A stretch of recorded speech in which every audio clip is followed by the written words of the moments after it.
Jim, let's talk about night 2 of WrestleMania 41. Here is the card as we are recording, and again, card subject to change. For the WWE Women's Tag Team Championship, Liv Morgan and Raquel Rodriguez, the champions, versus Bayley and Lyra Valkyria. Well, tell him, Hawk. It's a shame when there's actually a bigger star in the women's tag team title match than there is in the men's tag team title match from the previous night. Liv Morgan's in there. She and Rochelle got a good chemistry with each other. The stern-faced, a larger lady, and the animated and smart-ass tiny lady. And there's Bayley. She can work. And Lyric Valedictorian,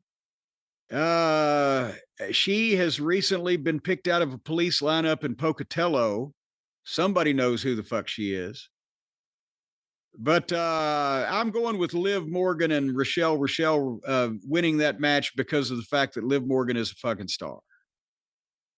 And I bet that'll be a fun match. I'm actually looking forward to that one. It'll be so much fun. Jim, AJ Styles versus Logan Paul. Well, I almost forgot about that match. As we talked about it, yeah, and many people did. As we talked about it, technically it's going to be fine because that is to, I don't know whether it's appease Logan Paul to have fun or just to showcase what he can do, because he and AJ can do springboard, have a Coronas and all that stuff and do that's the high spot match.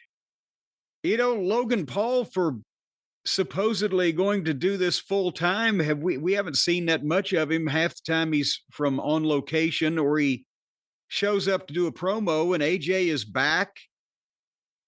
And he's back.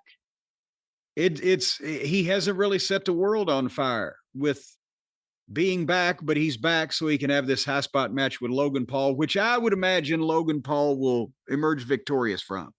In a fatal 4-way match for the Intercontinental Championship, the champion Braun Breaker versus Penta versus Finn Balor versus Dominic Mysterio.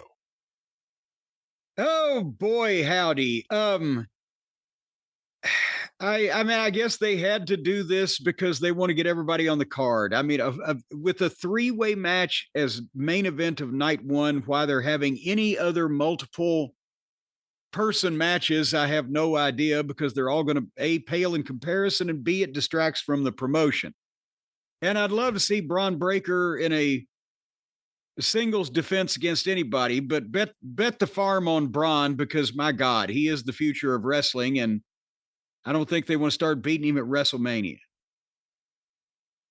Jim, in a Sin City street fight, Damian Priest versus Drew McIntyre. But now, where is the sin, Brian? We talked about this earlier. They've cleaned Vegas up. It's a family attraction now. Where's the daggum sin? The traffic. There you go. That makes people use bad language, I'll tell you that. You know, honestly, Drew is one of our favorites, and Drew, to me, is one of the top guys in the company, and his promos and his heel work has been outstanding. And I think he needs to lose this, because if he beats Priest is kind of flattered a plate full of piss, isn't he? Especially in his own kind of match, because Priest would be from Sin City in whatever backstory they're concocting. Well, he already is. He already is pretty flat right now. It hasn't really, for me, it hasn't connected since he left Judgment Day. If he loses here, it'll mean even less. Drew McIntyre's at a point now where he could lose and immediately not have it take anything away from him if he has some time on camera to have his facial expression shown. He can get anything over just by looking pissed or surprised or bewildered, so I don't think he'll be hurt by anything. Indignant would be a good word for it. Well, that's that match, Jim. In a triple threat match for the Women's World Championship, the champion Io Sky versus Bianca Belair versus Rhea Ripley. Uh, again, the money is in Rhea and Bianca. I would like to see that as a singles match. EO's going to get in the way, in my opinion, but either EO retains because Rhea and Bianca get involved, or one of them wins and the other one is their next challenger. But they're going to hopefully leave this with Rhea and Bianca, and then we'll go from there. Well, we'll see. I wouldn't be surprised if Io Sky keeps the title coming out of this. Well, and Rhea and Bianca don't necessarily need it. If each one of them costs the other one the title, it might be more important to their match. Jim, the main event for the undisputed WWE Championship, the champion Cody Rhodes versus John Cena. And this one, are we going to get through this without seeing The Rock or Travis Scott again? What do you think? I think we should hope so, because even if you're a fan of that, and I said it was going to be bungled and it's been bungled, if they just show up again here to do something in the finish, it's going to make it worse. I don't think WWE fans are going to be happy.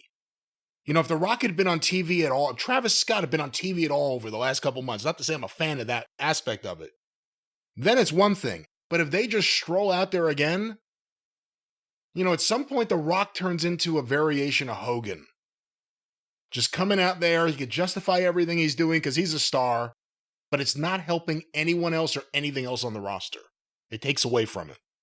Yeah, and that's the thing, is that if they show up, a significant portion of the people are going to, well, they're definitely going to boo Travis Scott, and they probably will boo The Rock, which I know he's the final boss and everything, but it's going to be the booing of the wrong kind, because I'm not like a lot of people.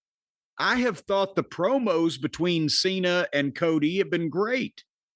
And to me, if they'd have done the deal where after the Elimination Chamber, Cody and Cena hugged and Cena kicked him in the balls, and we never saw The Rock, we never saw Travis Scott, this would have been even better. But it's not that bad as long as The Rock is not involved. But if he just keeps showing up at odd moments, then he gets the, you know, the fans' opinion of, oh, this fucking guy just sticks himself in everything, like they've already got. So if we can get, but is it because, was he spurned when he had all these ideas and people don't want to hear him again?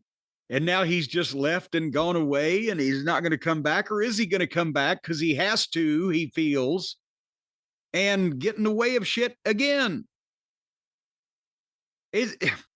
What kind of situation have they got themselves in where the biggest star in the business that they're the biggest company in has made himself unwelcome to much of the fan base with his tampering with goddamn state's evidence? Well, that's WrestleMania night 2. And one question for you before we move on. What do you think about where WWE is right now? Obviously, as a business, they're making more money than ever before. And they just had a red-hot European tour. Shows domestically may not be selling out as quickly or, in some cases, at all like they used to a year ago, a year and a half ago. But things are still really hot. Their stars are really big stars. But my interest has completely died in a lot of this stuff. And obviously, WrestleMania being 2 extra weeks of build this year, not even talking about the problem of running it on Easter Sunday, which is kind of crazy if you think about it. But the extra weeks of build, I don't think helped. I think it hurt. Nothing really seems red hot going into Mania. And I know a lot of people with The Rock and Travis Scott on the Cena turn thing said, look, you see, it all ties in, it all makes sense. The Rock said that, see, this has all been our plan. If the plan was for The Rock and Travis Scott to show up and cause the Cena turn and then never appear on the TV again until WrestleMania, that's a again, I said that was a problem. The TV and the angles don't seem to be connecting as well as they did as the Bloodline stuff was all coming together a year ago, a little more than a year ago. It feels like, I don't know. Again, they're still hot. I'm not saying like, they're going to lose their business, but it feels like it's cooling down a bit for a number of reasons. What do you think? Well, yes, it is. And, part of it is just you can't be hot continuously, red hot, and, rev the motor until it finally it's going to blow up at some point. But they're still, as you said, doing great numbers with everything. I think what they need to watch out for, besides creative, they are not only charging high ticket prices, but they're selling people a lot of shit. The point is, how much money do people fucking have? And is there a breaking point, especially with the United States firmly in the grip of a criminal lunatic that has no idea what he's fucking doing, and the stock market is going up and down, and people aren't certain about the future? Can they keep expecting their fans to have this level of not only time engagement but financial engagement before some of these numbers start going down, no matter how good the creative is? And then if they come up with some good shit, more of Cena and, surprises and thrills and spills for the summertime, the creative probably okay for a while because the stars are over. But, how much can they expect to continue to engage this many people this rapidly on a time and or financial basis? You see, do you feel me, Brian? I do. And, hot things don't stay hot forever, although it seems almost like a forced cool down in a lot of ways. It feels like a lot of things that didn't get a chance to play out fully, and maybe they still will. Heyman's famous for saying we're only in the third inning. But the bloodline doesn't mean shit right now. Roman Reigns, he just shows up every now and then, although he's been around a lot more for WrestleMania season. Major star, but he doesn't feel as big as he did. Punk's kind of exactly where he was. Rollins, same thing, if not slightly elevated. Drew is, but Drew's not really involved in anything anyone's excited about. Priest hasn't broken away. Dominic's kind of in the same place he was, although not with Rhea, with Liv. Liv's been elevated, so it's work there. Tiffany's been elevated, it's work there. But there's a lot of things that just, I don't know, it feels like they're running in place. It feels like, a lot of those WrestleManias, like WrestleMania 9, we just talked about, 8, WrestleMania 6, I could think of. There were matches on the show that just filled out the card, but they weren't anything you could really invest in. Tito Santana versus the Barbarian wasn't a feud. It was just two guys that won squash matches being put in a match on a pay-per-view. It's not that, but it just feels like a lot of this stuff. Well, see, that's in those days, expectations were lower because the standard card was 2 or 3 or maybe 4 matches deep on anything anybody cared about. And then you were used to the rest of them are just matches. But then they've raised the bar so many times over the successive years. And now it's 2 nights and everything has to be. We got bigger expectations now, but we need to lower expectations. Because then if you think you're going to get a mouthful of shit and then you just get a cold McDonald's double cheeseburger, well, you're happy. And looking back now on everything with The Rock and Travis Scott, we could just leave Travis Scott out of it for this question. I like saying The Rock and Travis Scott, like it's one word, The Rock and Travis Scott. But was it worth it? Getting all the buzz, getting the social media attention for that one night, The Rock doing the press conference and feeling really proud of himself right after being a heel on TV, on pay-per-view. Was any of that worth it to get to Cody versus Cena? Well, obviously, Travis Scott could have burst into flames and blown away with the wind, and it wouldn't have made any difference because he didn't need to be there to begin with. Nobody gave a shit, and all he did was bust Cody's eardrum or whatever. But The Rock, like you said earlier, is such a conundrum. The Rock could have done something, one would think, being such a big star and a movie star and everything. Maybe not what he did, but something to jazz up the main event of WrestleMania instead of confuse people. Just off top of my head, if he was willing to take someone else's ideas that maybe had been doing this all along and had worked him in because it was part of the overall plan rather than him just coming in with his own idea and them doing it. And then he goes away wherever for however long because either people didn't like it or he just has other things to do. That wasn't optimum. So I don't know why they couldn't have all got together and planned something ahead that made sense as it went through instead of being this outlying thing that got some attention and then it's not germane to anything else in the story. Well, we will see if WWE is cooling off or how hot it is at WrestleMania.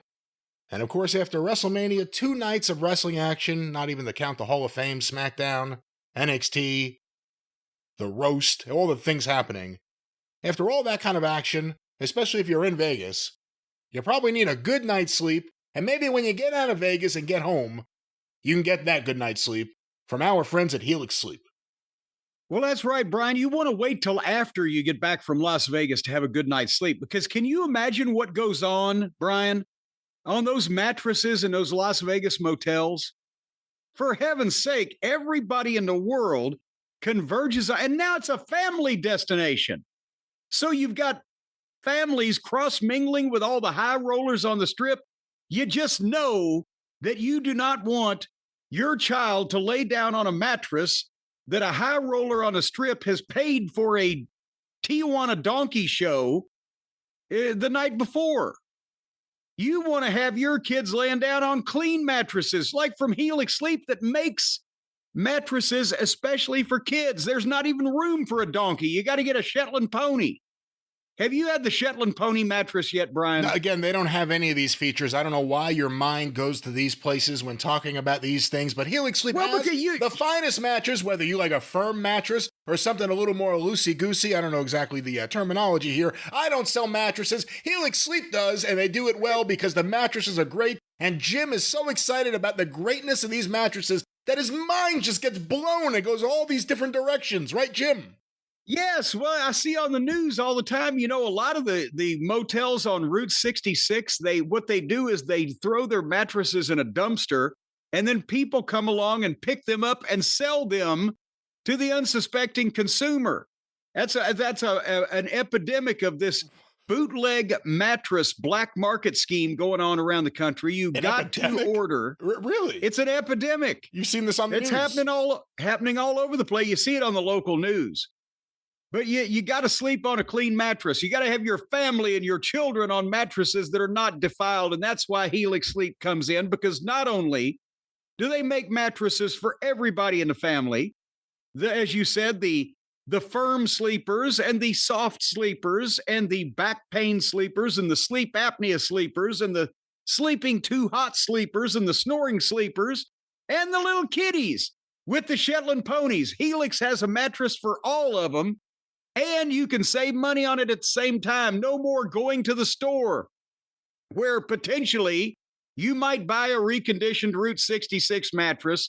Now you just go to helixsleep.com, HELIX, sleep.com/JCE. You take the quiz, what kind of mattress you want.